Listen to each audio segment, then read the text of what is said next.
Just a little warning ahead of time, the following content has flashing lights in it.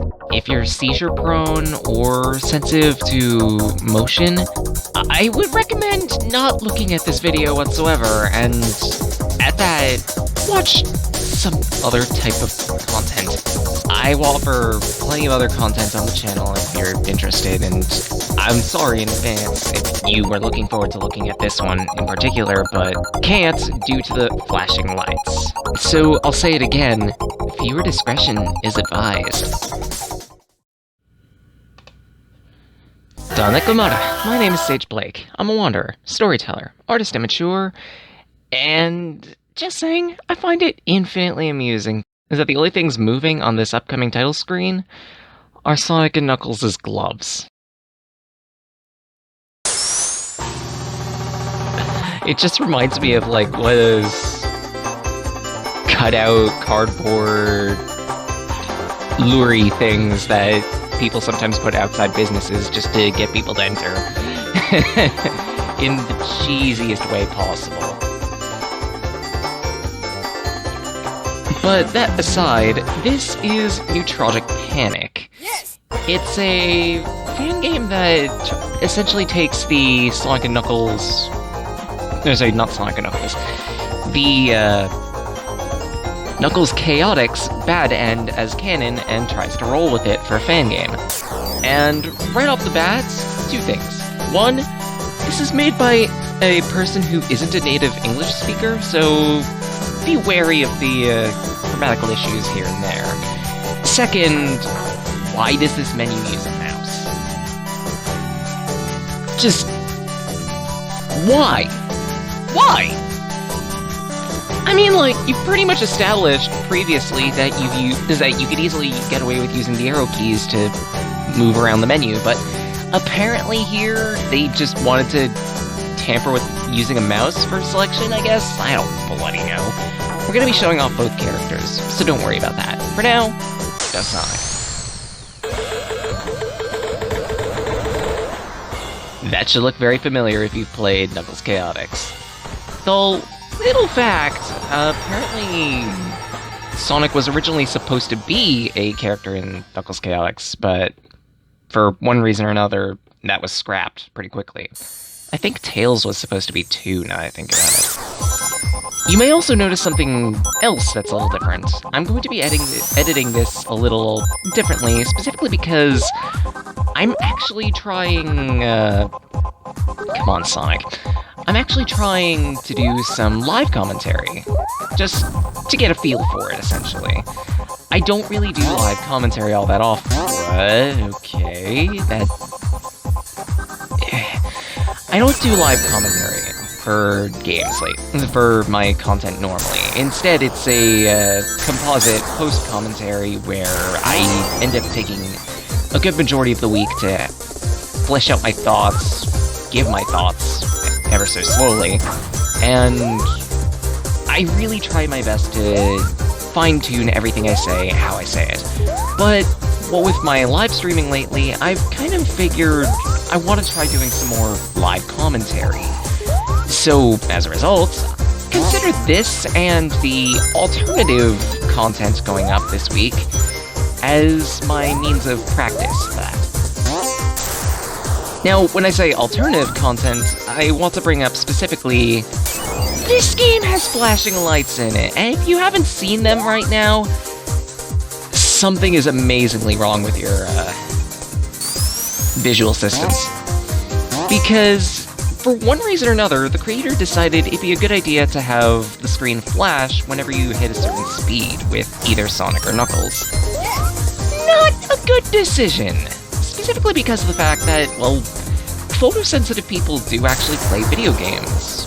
It's just their selection of video games to pick from is a little limited. They gotta make sure to stick to the newer age stuff more than anything. Because some of these older games, yeah, I don't think you want to deal with the consequences. But that aside, back to Newtrogic Panic for a brief moment. This game was created in the Sonic Worlds engine. Ha, take that. Take that, me. Right, modified Sonic Worlds engine, which, if you're not familiar with the Sonic Worlds engine, the biggest examples I can give right off the bat, for its use, try looking at Sonic before the sequel and Sonic after the sequel. Both of those games and Chrono Adventure were all made by one Lake Feppard, who released his own games not too long ago, actually. And all three of those used the Sonic Worlds engine, albeit a modified version as well, only not modified to the likes of this one. And this is a total crap. Seriously. It's a warm-up. It's a warm-up.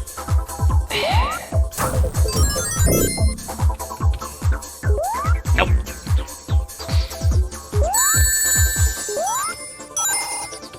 Just saying right off the bat, I do like this project for a few different reasons. It feels very distinctly Sonic-like in terms of its movement and its flow. In terms of Sonic Worlds fan projects, many projects, Lake Feppard's beauties included, actually have a bit of a problem where they overstay their welcome in terms of their stages, taking up at least, 4 or 5 minutes per stage in some of the later sections.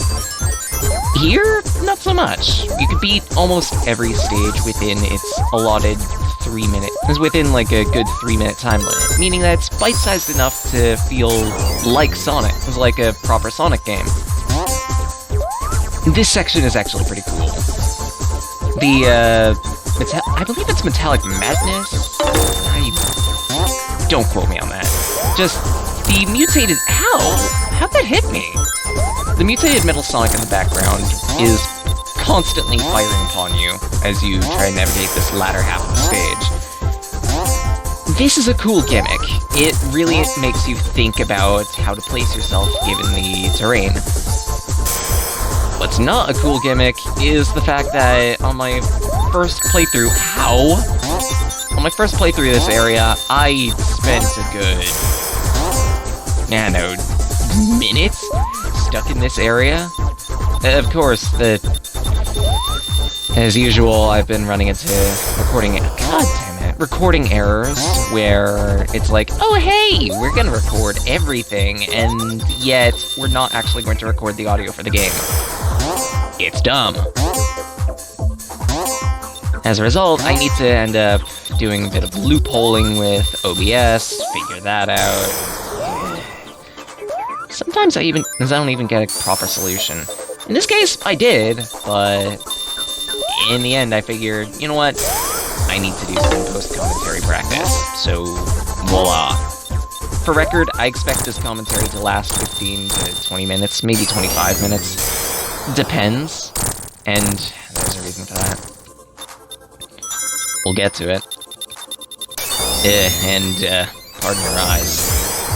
And mine too, now that I think about it. Ugh. Some of these rocks you can break in order to create pathways, and I've noticed something else about this particular fan project. Some platforms are grayed out, like the one I was standing on before with the checkpoints. Those platforms are soft platforms, essentially, that they allow you to pass from underneath them, but not above them. I feel like there could have been a better signifier of that for this fan project, and it's not the only fan project that has this type of issue. Though just saying, I feel like the Metallic Madness in the background should have gone away for the boss fight, but I welcome it for the additional challenge. Right, what was I talking about again? Soft platforms. There are instances where grayed out areas are soft platforms, but also areas as well where they're not soft platforms, like at the very beginning of that first couple stages. That's kind of dumb, honestly, and you can control Sonic during this little interim segment. It's a really cool segment, honestly, considering not many, if any, Sonic games allow you to do that type of thing. A little plain, but otherwise fine. This thing, also known as, hi, we're going to repeatedly flash the screen as you just move Normally, you're supposed to take it all the way up to that spring up there, and for whatever reason, this time it didn't work. Okay. And you crash here normally. But, of course, that didn't happen because luck is my luck.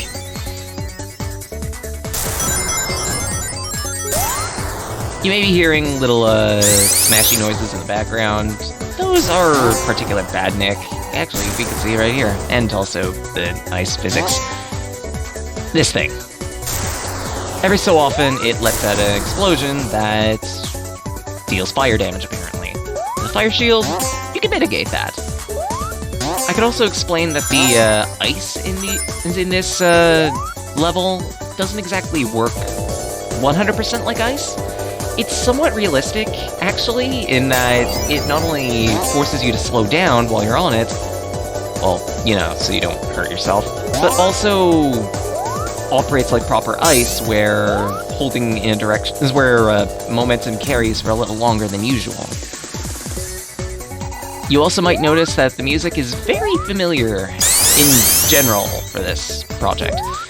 The first area's music is essentially a remix of the Rusty Ruin in Sonic 3D Blast. This music is straight out of Sonic R, only without lyrics. You might actually hear in the background, well, mentally at least, people talking about how you have to make it real, or maybe work it out, think about it. Yeah, the Reactive Factory, I believe it was called. But overall, they're nice music choices, and the remix for Rusty Ruin is very welcome. I happen to like that music, among others. It's one of my favorite tracks, personally, in Sonic games. And there we go. There goes that stage.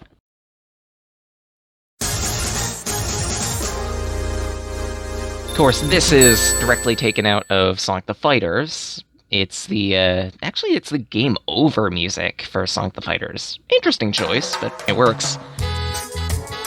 I hate this stage. There are no other words that I could give except for I hate this stage. And the main reason is because of those flippers. And the poles. There's one particular section past the halfway point that will completely eat my timer and extend this from being 15 minutes to 25. Ow! No, wait, is there a safe way to attack that thing? Jeez. But yeah, I really do like the animation work on the flippers. It's actually kind of funny seeing them do a full 360. It's almost like they're overcharged just to launch Sonic. He's a heavy hitter, isn't he?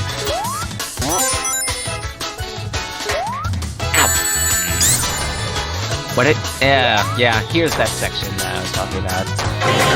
Seriously, that is just a death trap. That is just a time waster crap. Maybe it's just me, but for whatever reason, I just can't seem to get a good angle on this. Also compounding the issue is the fact that you can hit the absolute tip of a spring, or a spring. These aren't even springs, me. What are you doing? The absolute tip of a flipper, and you can be mashing the jump button, but it won't catapult you. It's kinda dumb. And those bumpers are placed in just the... I was mashing jump there. Those bumpers are placed in the absolute perfect locations to completely mess you up.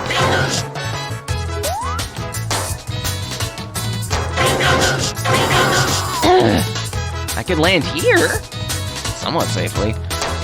But then comes the issue of catapulting myself to the other side, and... why? No lie, my first run on this, I took up to 5 minutes on this stage alone. I hate this. I hate this. I absolutely hate this. And no, you can't reverse direction on the pole. Like, this is me holding right.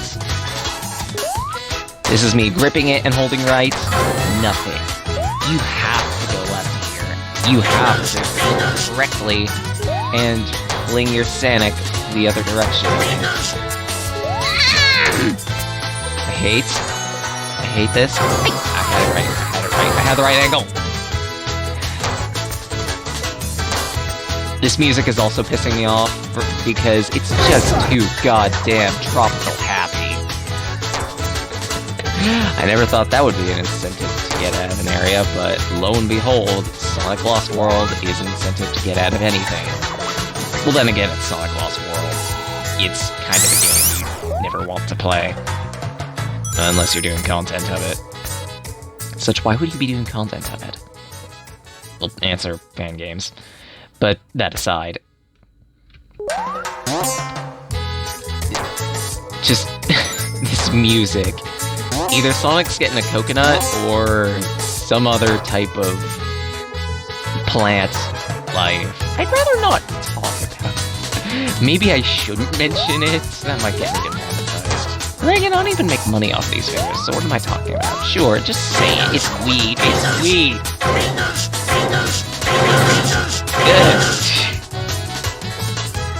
Get me out of this stage, please. If I have to hear another bumper again, I am going to go mad. Okay!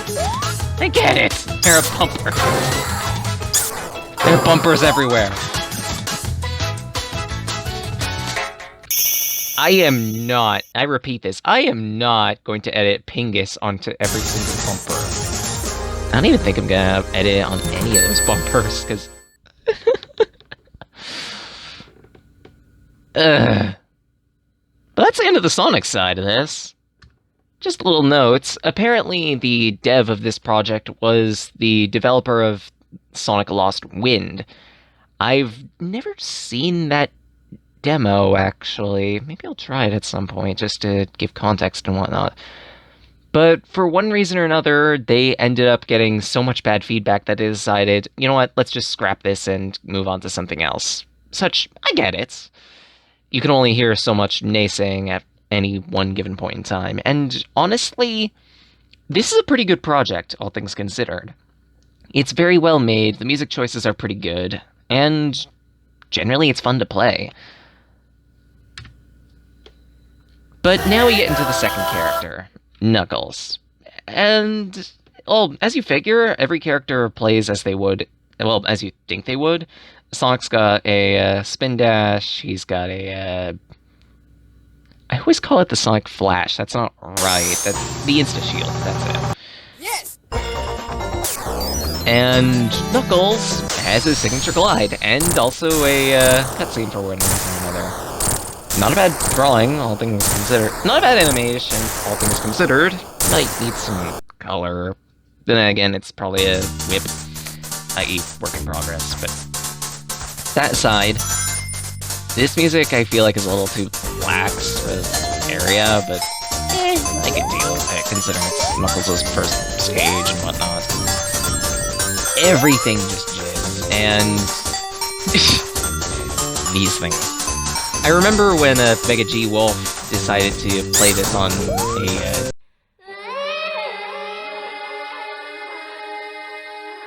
stage stream.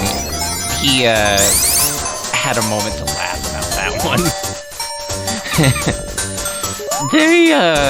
Those three-legged robots look absolutely ridiculous and hilarious. Look at... Why did I not grip that wall? That's my fault.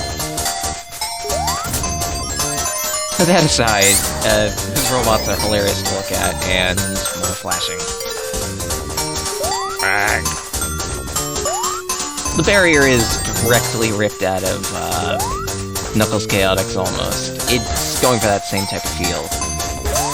You can actually run on the water here if you get enough speed, which is kind of cool. Nice attention to detail. And I forgot for a moment that if you decide to take out the head, you leave only the legs dancing. Okay. Okay. Ow! I mean, I deserve that, but God.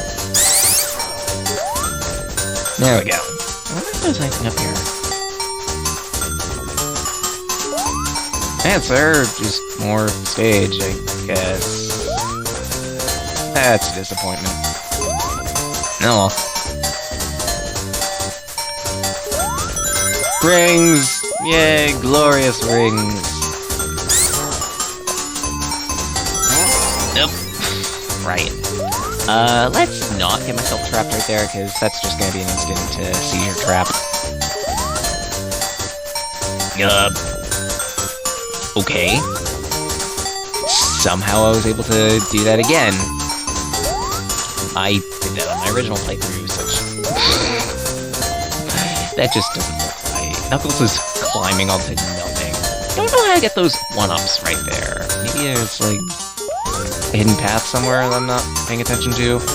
I don't know. I don't care. You don't need nearly that many lives for this. And stage clear.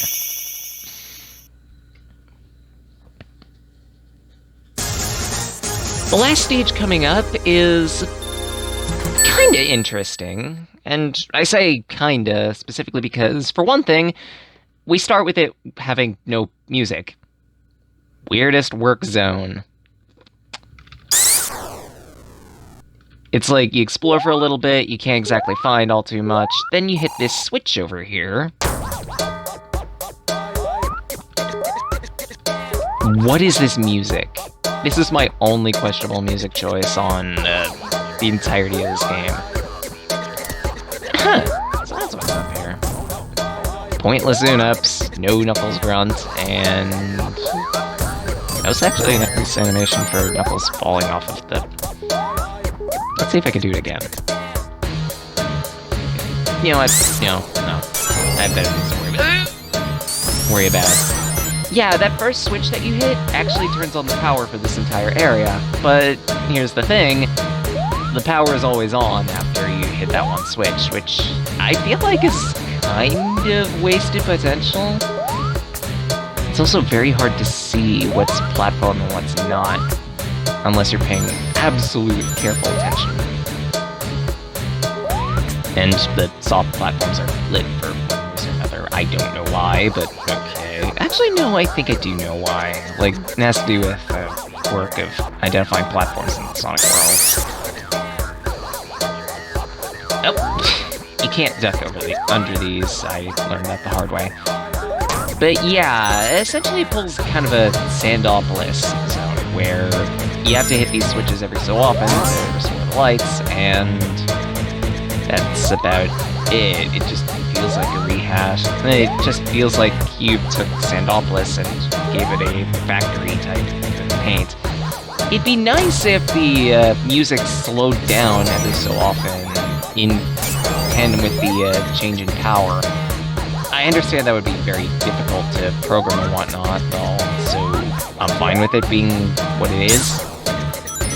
But would also be nice if, like, at absolute minimum power... do this legit. No, I'm not doing this legit. Kinda have to do it legit at some point anyway, so no. Let's just take my invincibility. Right, like, it'd be nice if at some point when the power fully cycled off, everything just went dead silent, or everything, all the mechanical bits slowed down. But no such luck here. Everything still functions even when the power is off. Okay. That's a mess of springs, and that's a cheap shot. Oh! I almost reflexively broke that. That would have been pain.